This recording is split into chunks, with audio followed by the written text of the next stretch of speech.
Chris, and this is going to be my Bran's vision breakdown from Game of Thrones Season 6, Episode 6, Blood of My Blood. This will be a separate video focusing only on Bran's visions and what they could mean, but I want to give you my take on what I believe these visions may mean to Bran and why he downloaded this particular set of visions from the Matrix.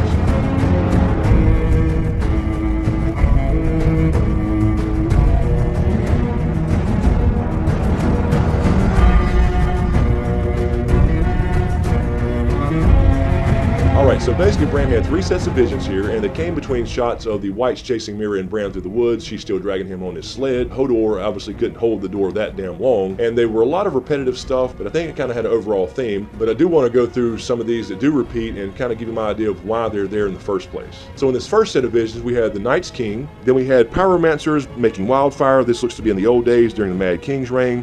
We had Drogon flying over King's Landing, and if you didn't know, this was actually from the teaser from Season 4 when Drogon's shadow was seen over King's Landing. And then we go back to the Mad King, Aerys II, this being Dany's father, and then of course we go back to the Night's King. We then see Bran falling as he got pushed out the window by Jaime. We see dawn, as in the sunrise, not the sword, which I think is likely the end of the long night. Then we go and see Cat dying at the Red Wedding.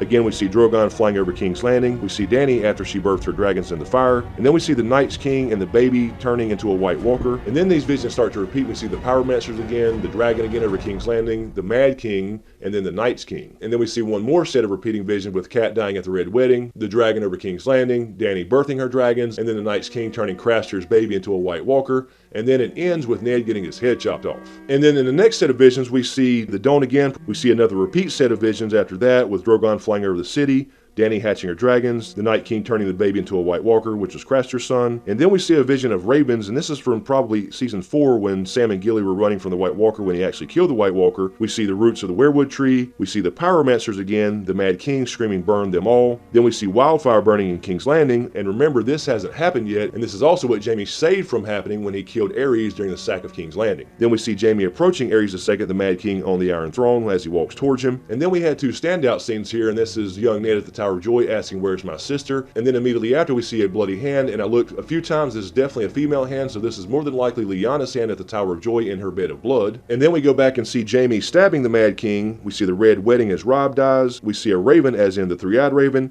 We see Robb falling at the Red Wedding. We see the White Walker creation when Leaf shoves the dragonglass into his heart.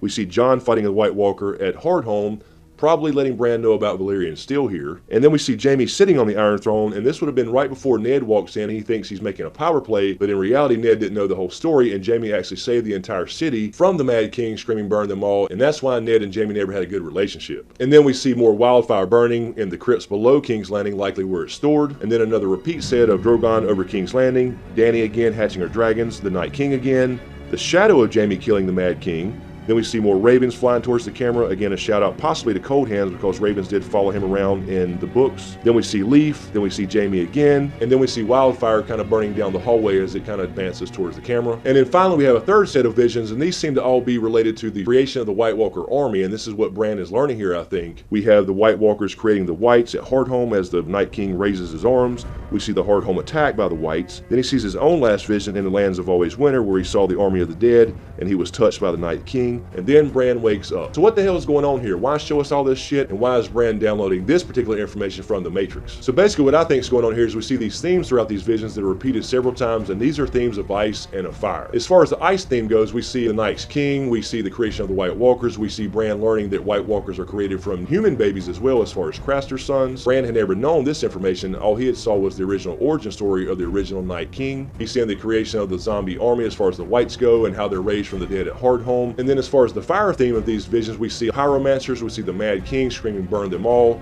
we see the dragons being born, we see the dragon flying over King's Landing. Bran is not aware of any of this shit going on as far as Dany. He's not aware that Dany exists, that dragons exist. Osha tried to tell Bran back in Season 2 that the Red Comet only meant one thing, and that was dragons, but he wasn't trying to hear her back then.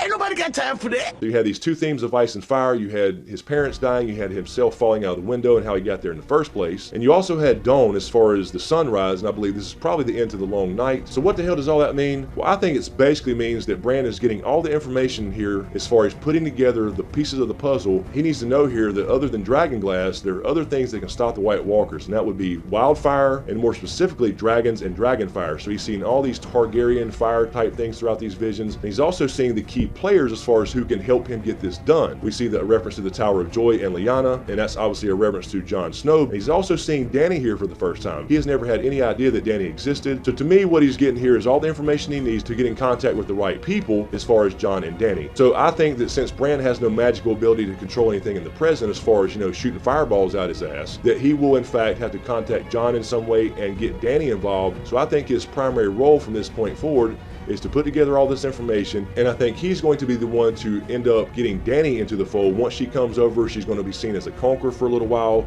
but once she realizes what's going on with the real threat coming, she's going to have to be talked into or shown at least what's really going on. So I think Bran may play a key role in getting Dany involved in the story finally, once she finally gets back to Westeros and stops focusing so much on that damn Iron Chair. Now, before I wrap this up, you may be saying, what about the Mad King? Well, that's right. Why did we see the Mad King? We've already heard this story from Jaime. He told Brienne the real reason he killed the Mad King, something he had never told Ned Stark. He could have just focused on Valyrian steel and dragonglass and dragon fire. I definitely think this lends credence to the theory that has been blowing up the internet the last couple weeks about somebody affected the Mad King in the past, making Aerys crazy, and I don't think that was Bran. I think that was Bloodraven. I think Bloodraven, being a Targaryen and always being loyal to the realm, even when he was sent to the Wall by Aegon V, and then he disappeared beyond the Wall and became the Three-Eyed Crow, I think he realized, you know what, I'll go back in the past and tell the king, at the time Aerys II. I think he did go back in the past and try to warn the Mad King about the coming White Walker threat, and that's where you hear burn them all. And over time, he fucking drove him crazy, because at least in the books, Aerys didn't go crazy overnight, and of course during the sack of King's Landing during Robert's Rebellion, he was screaming burn them all once Tywin started to sack the city, and Jaime of course saved everybody by killing him and the pyromancers. I think this is why we see the Mad King flashback here, to connect the dots for Bran, that if you go and try to fuck with the past, there's going to be consequences, and that of course also led to the end of the Targaryen dynasty. So in a nutshell, what I'm saying is that the Mad King went crazy because Bloodraven actually tried to help warn him of the White Walkers. He possibly heard something about burn them all, use wildfire, whatever it takes, because that's what it's going to take to defeat these assholes, and that's why Bloodraven is probably so adamant that Bran doesn't try to fuck with the past, because he does say, "The past is already written.